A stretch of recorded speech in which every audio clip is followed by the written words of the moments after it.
Being told that you have high FSH, especially when you're trying to get pregnant and have a healthy baby, can be super scary. So I'm so happy that you're here because I've helped thousands of women with high FSH figure out the root cause of why they're having that high of an FSH and, more importantly, become moms. And yes, you heard that right. I said find the root cause of why their FSH is high. Because FSH being high is just a symptom.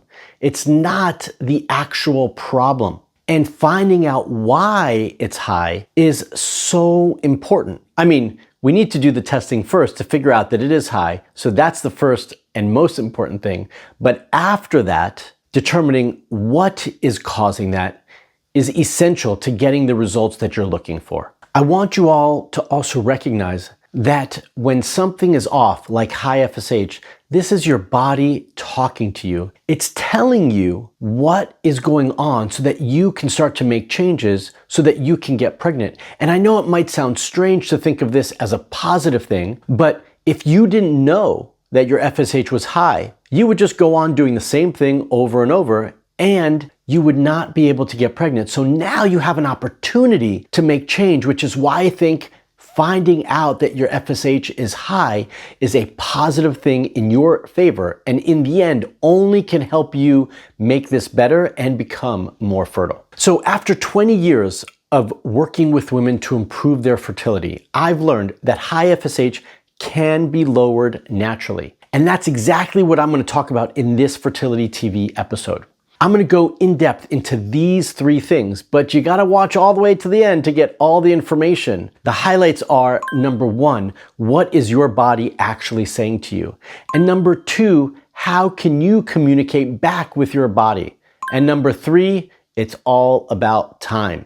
So let's jump into it now. Fertility TV is the place to be if you want to get pregnant and get to the root cause of your fertility issues. And more importantly, so that I can teach you what you need to be doing differently now so that you can get pregnant and have the baby of your dreams. If you're serious about having a baby and you really want to make change and get started now, then I want to invite you to use the link in the description below this video to apply to join my program, and more importantly, to speak to a real person on my team to see how we can help you on your fertility journey. Okay, so let's jump into this right now. Before I get into all the details of the 3 points, first, you might be asking yourself, how can you be more fertile with high FSH? I thought this made you less fertile, and you are absolutely correct that the number in and of itself does make you less fertile. And it's really not ideal.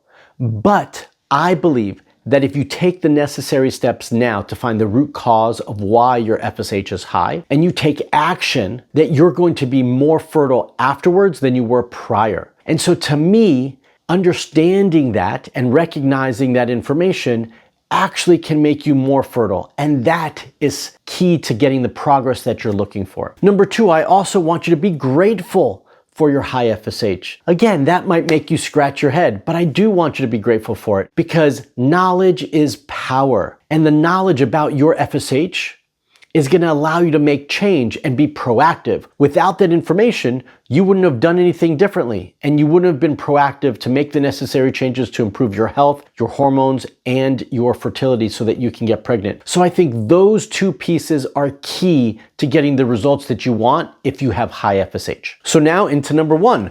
Your body is saying something to you. That's right, it's talking to you. And I think it's really important that we begin to listen. When your body's talking to you, it's telling you something for a reason. If you have pain, you know that there's something wrong, let's just say in your shoulder, and you're going to be proactive to do something about it. With your fertility, you might not know. Your cycles might be regular, you might ovulate on time, but there are other ways that your body will talk to you, and your hormone levels, and in this case your FSH, are one of the ways that your body is talking to you. So this is telling you that it's time for you to change your lifestyle to improve your FSH numbers. It's also telling you that now is time for you to get real information about all your hormones, not just your FSH. So I think it's important that you find the right person to speak to who can guide you on your fertility journey and tell you what other tests you need to be doing and what those tests mean in the grand scheme of your fertility so that you can start to make the proper changes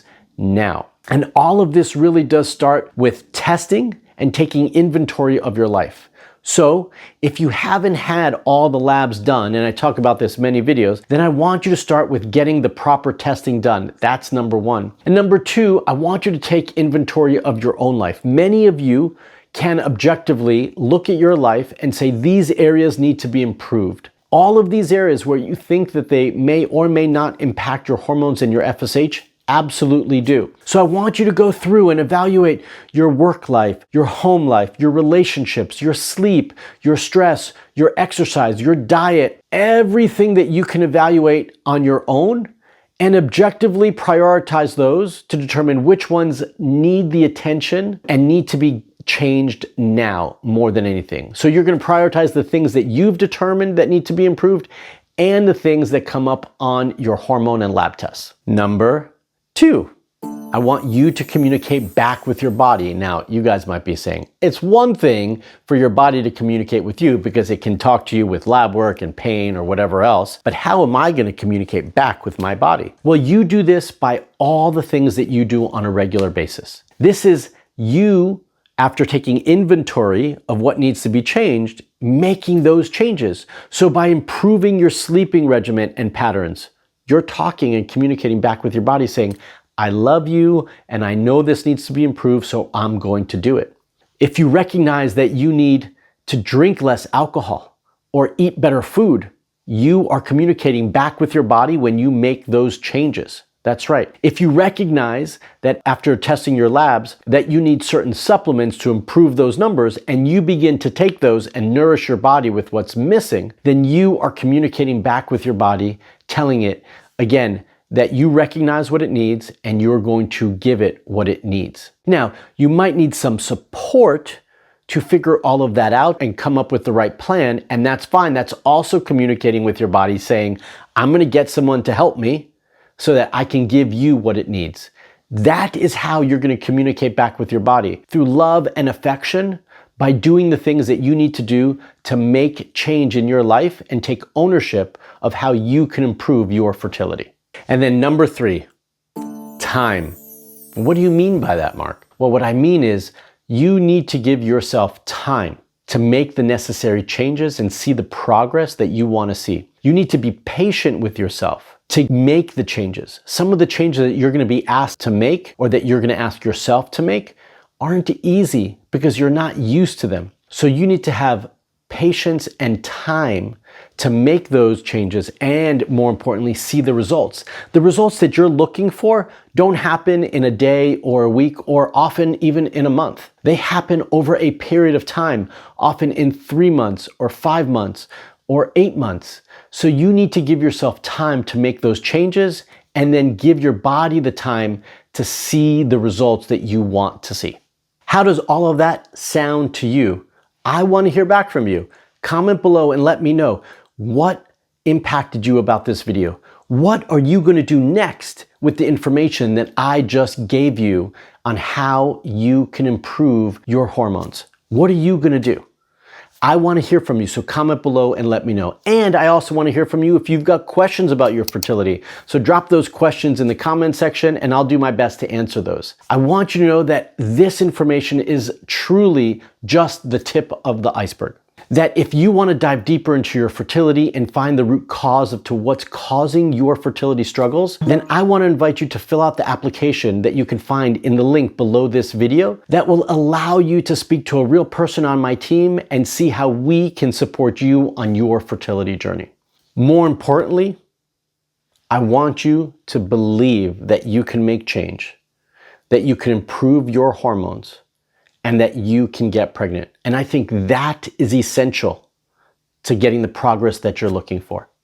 So if you like this video, I also want to ask you to give me a thumbs up. If you're not already a subscriber to my YouTube channel, then hit that bell to subscribe and get notified when I put out another video for all of you. I also want to continue to educate you and give you the information that you need to start to make changes, which is why I'm going to leave a video here for you about premature ovarian failure and how you can get pregnant a little bit faster. That information is going to be life-changing for you.